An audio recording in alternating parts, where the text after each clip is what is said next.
राधे राधे, जय माता की भक्तों।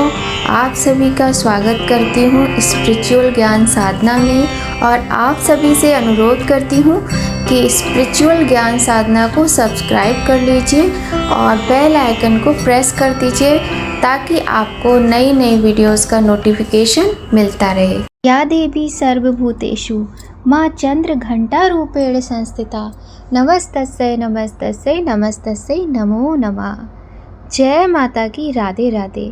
बोलिए माँ शेरा वाली की जय, माँ चंद्र घंटा की जय। कैसे हैं आप सभी लोग? आशा करते हैं सभी लोग बहुत अच्छे होंगे माता रानी के आशीर्वाद से और आप सभी पर माता रानी की कृपा बनी रहे, यही प्रार्थना है माता से। और आज की वीडियो आप सभी के लिए बहुत ही सुंदर, बहुत ही अच्छी, महत्वपूर्ण जानकारी से परिपूर्ण होने वाली है। आज की वीडियो में हम बात करेंगे माँ चंद्र घंटा के स्वरूप की। माँ का स्वरूप क्या है, माँ का भोग क्या है, माँ का मंत्र क्या है और माँ चंद्र घंटा की कथा भी हम आपको सुनाएंगे। तो वीडियो को शुरू से अंत तक देखिएगा। आज नवरात्रि का तीसरा दिन है और तीसरे दिन हम सभी माता रानी के जो भक्त हैं, सभी भक्त माता के चंद्र घंटा स्वरूप की पूजा करते हैं। तो चलिए देर न करते हुए प्रारंभ करते हैं आज की बहुत ही सुंदर वीडियो। आज नवरात्रि का तीसरा दिन है। इस दिन माँ दुर्गा के तीसरे स्वरूप माँ चंद्र घंटा की पूजा की जाती है। मान्यता है कि इस दिन व्रत और पूजन के साथ माँ चंद्र घंटा की कथा सुनने से जीवन में खुशियाँ बनी रहती हैं। इसके साथ हर तरह के भय से मुक्ति मिलती है। नवरात्रि का तीसरा दिन माँ चंद्र घंटा को समर्पित है। माँ दुर्गा का यह स्वरूप बहुत ही शांतिदायक और कल्याणकारी है। मान्यता है कि माँ चंद्र घंटा की पूजा करने से व्यक्ति को आध्यात्मिक शक्ति प्राप्त होती है। इसके अतिरिक्त माँ चंद्र घंटा की पूजा करने से सभी प्रकार के रोग और कष्टों से मुक्ति मिलती है। माँ चंद्र घंटा के मस्तक पर घंटे के आकार का अर्धचंद्र विराजमान है, इसलिए उनका नाम चंद्र घंटा पड़ा। इनके शरीर का रंग सोने की तरह चमकीला और इनका वाहन सिंह है। माँ चंद्र घंटा की पूजा की जाएगी आज और बहुत सारे लोग कर भी चुके होंगे और सुबह शाम दोनों समय पूजा करने का विधान हमारे शास्त्रों में बताया जाता है नवरात्रि के दिनों में। अब चलिए माता रानी की कथा सुनाते हैं। बोलिए गणेश भगवान की जय, गौरी शंकर भगवान की जय, लक्ष्मी नारायण भगवान की जय। बोलिए माँ चंद्र घंटा की जय। और सभी लोग माता का ध्यान करते हुए ये अति सुंदर पावन माता की कथा का श्रवण करेंगे। कथा के अनुसार माँ दुर्गा का पहला रूप माँ शैलपुत्री और दूसरा माँ ब्रह्मचारिणी का स्वरूप है, जो भगवान शंकर को प्राप्त करने के लिए माना जाता है। जब माँ ब्रह्मचारिणी भगवान शंकर को पति के रूप में प्राप्त कर लेती हैं, तब वह आदि शक्ति के रूप में प्रकट होती हैं और चंद्र घंटा बन जाती हैं। माँ दुर्गा ने माँ चंद्र घंटा का अवतार तब लिया था जब संसार में दैत्यों का आतंक बढ़ने लगा था। साथ ही उस समय महिषासुर का भयंकर युद्ध देवताओं से चल रहा था। महिषासुर देवराज इंद्र का सिंहासन प्राप्त करना चाहता था। वह स्वर्ग लोक पर राज करने की इच्छा पूरी करने के लिए युद्ध कर रहा था। जब देवताओं को महिषासुर की इच्छा का पता चला तो वे परेशान हो गए और भगवान ब्रह्मा, विष्णु और महेश के पास पहुँचे।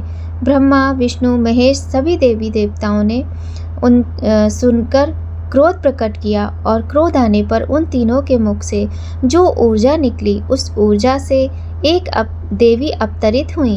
उन देवी को भगवान शंकर ने अपना त्रिशूल, भगवान विष्णु ने अपना चक्र, इंद्र ने अपना घंटा, भगवान सूर्य ने अपना तेज और तलवार और सिंह प्रदान किया। इसके बाद माँ चंद्र घंटा ने महिषासुर का वध कर देवताओं की रक्षा की और माता का यही स्वरूप चंद्र घंटा कहलाया। आज बहुत ही सुंदर माता की यह कथा हमने आपको सुनाई। कथा आपको कैसी लगी अवश्य ही बताइएगा। तो इस प्रकार से माँ चंद्र घंटा ने महिषासुर का वध करके देवताओं की रक्षा की। अब हम माता रानी का स्वरूप, मंत्र और भोग के विषय में भी जान लेते हैं। स्वरूप तो हमने आपको बता दिया है, एक बार फिर से सुनिएगा। चंद्र घंटा माता का स्वरूप। माता चंद्रघंटा का रंग स्वर्ण के समान चमकीला है। माता के 3 नेत्र और 10 हाथ हैं। इनके कर कमल, गदा, बाण, धनुष, त्रिशूल, खड्ग, खप्पर, चक्र और अस्त्र शस्त्र हैं। अग्नि जैसे वर्ण वाली, ज्ञान से जगमगाने वाली दीप्तिमान देवी है चंद्रघंटा। ये शेर पर आरूढ़ हैं तथा युद्ध में लड़ने के लिए उन्मुख हैं। अब माँ का भोग जान लेते हैं। आज के दिन माँ चंद्रघंटा को सफ़ेद वस्तुओं का भोग जैसे दूध या खीर का भोग लगाना चाहिए। इसके अतिरिक्त माता चंद्रघंटा को शहद का भोग लगाना भी अत्यधिक शुभ माना जाता है। यहाँ पर हम आप सभी से एक बात और बताना चाहेंगे कि मान लीजिए हमारे पास दूध नहीं है या शहद नहीं है, तो उसके लिए कभी भी परेशान नहीं होना चाहिए। देखिए, वैसे तो माता रानी के जो प्रिय भोग हैं, प्रतिदिन के अलग अलग भोग हैं, किंतु माँ भाव की भूखी हैं और वो माँ है। हम श्रद्धा से उन्हें जो भी अर्पित करेंगे वह ग्रहण करेंगी। तो देखिए, बताशा, लौंग, पान, सुपारी, कमलगट्टा, ये चीज़ें तो हम पूजा में इस्तेमाल करते ही हैं, है ना। तो प्रतिदिन पान के ऊपर लौंग, सुपारी और बताशा ये रखकर हमें माता को भोग लगाना चाहिए। साथ ही जो मौसमी फल होते हैं, हम उनका भोग भी माता को लगा सकते हैं और लगाना चाहिए। माता को वैसे भी फल बहुत पसंद होते हैं। फलों का भोग सभी देवी देवता बड़ी प्रसन्नता के साथ ग्रहण करते हैं। और यदि खीर नहीं बना सकते हैं तो कच्चे दूध का मिश्री डालकर भोग लगाना भी बहुत ही शुभ रहता है। प्रतिदिन आप देखिए, जो देवी देवता होते हैं ना, इनको दूध और मीठा बहुत पसंद होता है। तो आप प्रतिदिन दूध लेकर उसमें थोड़ी सी मिश्री डालकर माता को भोग लगा सकते हैं। आज आप दूध में शहद मिलाकर भी भोग लगा सकते हैं। और आपको यह भी ध्यान रखना है, यदि आपने प्रातःकाल भोग लगा दिया है तो बहुत अच्छी बात है, और प्रातःकाल नहीं लगा पाए हैं तो शाम को भी लगा सकते हैं। और भोग लगाने के बाद करीब 20 मिनट 30 मिनट तक माता के आगे ही रखा रहने दीजिए। उसके बाद उठाकर आप उस भोग को अपने घर में सभी के साथ प्रसाद रूप में वितरित कर प्रसाद ग्रहण करें। घर के जो बच्चे हैं उनको प्रसाद अवश्य दें। जैसे अगर आप दूध का भोग लगा रहे हैं तो सबको वो दूध प्रसाद में बांट कर दे दें। अब माता के मंत्र जान लेते हैं। बहुत ही सरल मंत्र है माता का। ओम ऐं ह्रीं क्लीं चामुंडाय विच्चे, ये बीज मंत्र है और ये बहुत ही अच्छा मंत्र है। इसमें सारी माताओं के नाम हैं। ओम ऐं ह्रीं क्लीं चामुंडाय विच्चे, महाकाली, महालक्ष्मी, महासरस्वती, तीनों ही माताओं का नाम इस मंत्र में आता है। बहुत सरल और बहुत ही छोटा सा और बहुत ही शक्तिशाली मंत्र है।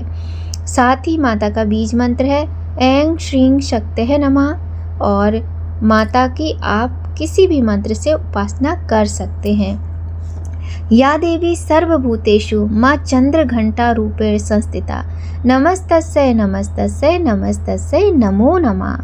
तो माता की पूजा करें इस तरीके से मंत्र पढ़ते हुए। और आज के दिन दूध की प्रधानता होती है। और माता की जब भी आप पूजा करें, एक बात का विशेष ध्यान रखें, चाहे पुरुष हैं चाहे स्त्री हैं, बच्चे बड़े सभी लोग माता को पूजा में चंदन, रोली और सिंदूर, इन चीज़ों से माता को तिलक अवश्य करना चाहिए। कहीं कहीं लोग ये सोचते हैं पुरुष हैं तो वो माता के सिंदूर नहीं लगाएंगे, ऐसा नहीं है। देखिए, मंदिरों में पुजारी जी होते हैं, जो ब्राह्मण होते हैं, जो पुरोहित होते हैं, तो वो तो पुरुष ही हैं, किंतु माता का पूरा श्रृंगार करते हैं। हम उनके बच्चे हैं, वो हमारी माँ है, ऐसा हमारे मन में भाव होना चाहिए। और वो हमारी क्या, वो सारे संसार की माँ है। माँ के बिना तो सृष्टि संभव ही नहीं है। तो माता को सिंदूर अवश्य ही लगाना चाहिए। अब हम माता की आपको बहुत ही सुंदर सी एक आरती सुनाएंगे और आप सभी लोग ध्यान करते हुए माता का वो आरती सुनिएगा। जय माँ चंद्रघंटा सुखधाम, पूर्ण की जो मेरे काम। जय माँ चंद्रघंटा सुखधाम, पूर्ण की जो मेरे काम। चंद्र समान तु शीतल दाती, चंद्र तेज किरणों में समाती। क्रोध को शांत बनाने वाली, मीठे बोल सिखाने वाली। मन की मालिक मन भाती हो, चंद्र घंटा तुम वरदाती हो। सुंदर भाव कुलाने वाली, हर संकट में बचाने वाली। हर बुधवार जो तुमको ध्यावे, श्रद्धा सहित जो विनय सुनावे। मूर्ति चंद्र आकार बनाए, सन्मुख घी की ज्योत जलाए। शीश झुका कहे मन की बाता, पूर्ण आस करो जगदाता। कांचीपुर स्थान तुम्हारा, कर्नाटका में मान तुम्हारा। नाम तेरा मैं रटूं भवानी, भक्ति की रक्षा करो भवानी। बोलिए चंद्रघंटा माता की जय। तो इस प्रकार से आज की वीडियो में हमने माता चंद्रघंटा की कथा सुनी और साथ ही हमने जाना माता का प्रिय भोग क्या है और माता का स्वरूप क्या है। आज हम आपको कुछ उपाय भी बताएंगे जो आज करने से आपके जीवन में कुछ समस्याएं हैं जो दूर हो सकती हैं और मनोकामनाएं पूर्ण होती हैं। तो उपाय बताने से पहले आपसे निवेदन करते हैं, यदि चैनल पर पहली बार आए हैं तो सब्सक्राइब कर लीजिए, बेल आइकन प्रेस कर दीजिए ताकि आपको समय पर वीडियोस का नोटिफिकेशन मिल जाए। और भक्तों, आजकल वीडियो थोड़ा सा लेट हो रही है क्योंकि नेटवर्क का थोड़ा सा इशू चल रहा है। मेरा फ़ोन भी ख़राब हो गया था तो मैंने दूसरे फ़ोन की व्यवस्था करवाई है, तो इसके लिए आपसे क्षमा चाहते हैं। लेकिन आपको हमारी वीडियोस मिलेंगी ज़रूर और अभी बहुत समय है, आप उपाय शाम के समय भी कर सकते हैं। अब हम आपको कुछ उपाय बताएंगे और हाँ, अगर वीडियो थोड़ी भी आपको अच्छी लग रही हो, बिल्कुल ज़रा सी भी अच्छी लग रही हो तो लाइक ज़रूर कर देना आप सुनते सुनते, नहीं तो फिर भूल जाएंगे। तो चलिए अब हम आपको कुछ उपाय बताते हैं। आज नवरात्रि का तीसरा दिन है। हमारे परिवार पर अधिकतर काफ़ी मुसीबतें आती रहती हैं, तो जिनसे हमें माता से प्रार्थना करनी है क्योंकि ये 9 दिन बहुत ही महत्वपूर्ण होते हैं और माता साक्षात धरती पे घर घर में पधारती हैं, घर घर में विराजती हैं।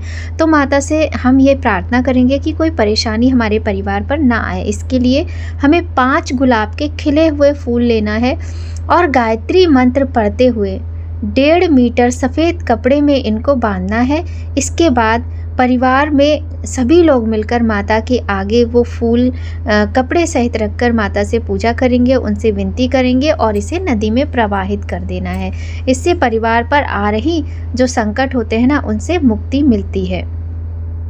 और देखिए जो भी हमारी बहनें हैं, आज का दिन बहुत ही सुंदर है, तो आज माता को 16 श्रृंगार का सामान चढ़ाएं। साथ ही माता को जो सफ़ेद रंग की मिठाई होती है उसका भोग लगाएं। किंतु ये कार्य आपको मंदिर में जाकर करना है।